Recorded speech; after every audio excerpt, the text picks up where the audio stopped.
So this is going to be the first time that I've ever seen this scene. This was one specifically that I really didn't want to once we did it. And when we first talked about doing this, in the very, very beginning, I knew this scene was going to come. And I told you, I was like, give me a heads up when this day comes, because it's not going to be a good one. Well, the thing with this scene, it's a super difficult scene to shoot. The first time we shot it, we did like at least 15 takes or something crazy like that. And then we thought we had it in the can. And well, I thought. Well, no, we all thought. We thought we came back to work and we started putting it in. And for me, there was just something that was, I felt like we could convey the same amount of emotion with less. Yeah.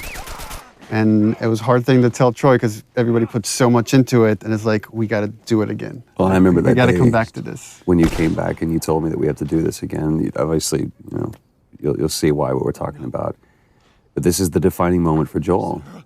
This is where he draws that line in the sand, where he has few moral lines left to cross.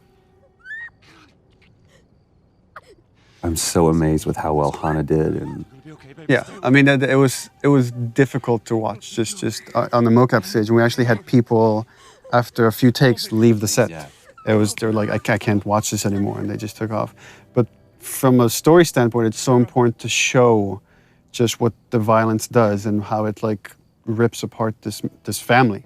Well, then especially a lot of times in video games, you see blatant violence, but when you personify it and you put it on a face, especially that young face, and you see the devastation that just one life lost can do, and it's just, I mean, this was such a hard day. It was such a hard day for both of us. I mean, it was exhausting for her. It was exhausting for me.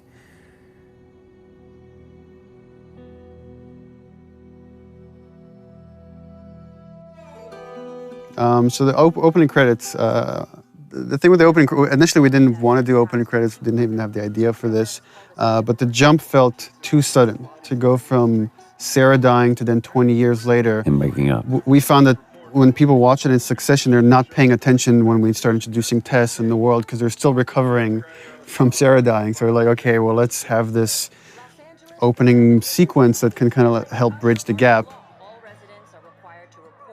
And just had the idea of just seeing this time-lapse video of fungus growing, because so much of the disease and the outbreak is based on this cordyceps fungus that's spread through spores.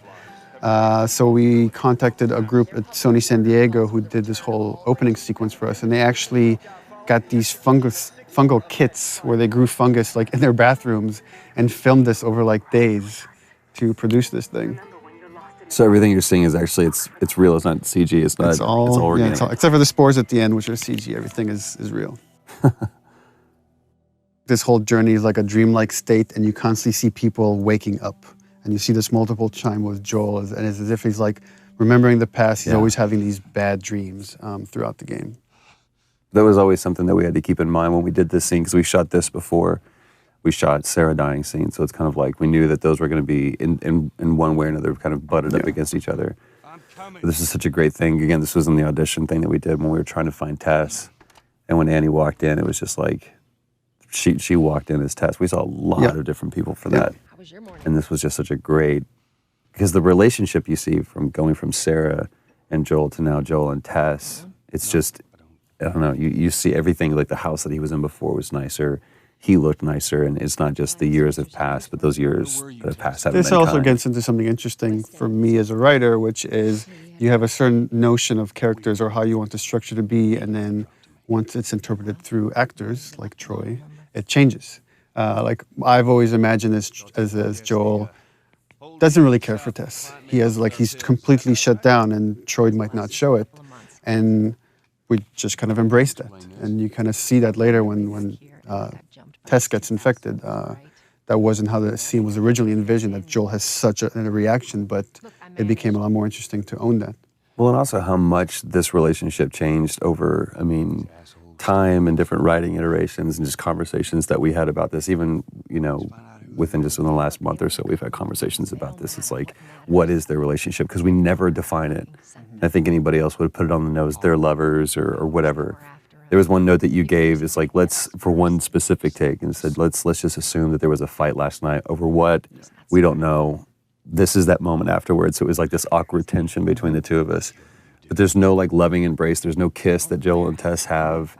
it's just such an interesting relationship. And the challenge was to try to, how much can we convey just through nonverbal interaction? Right.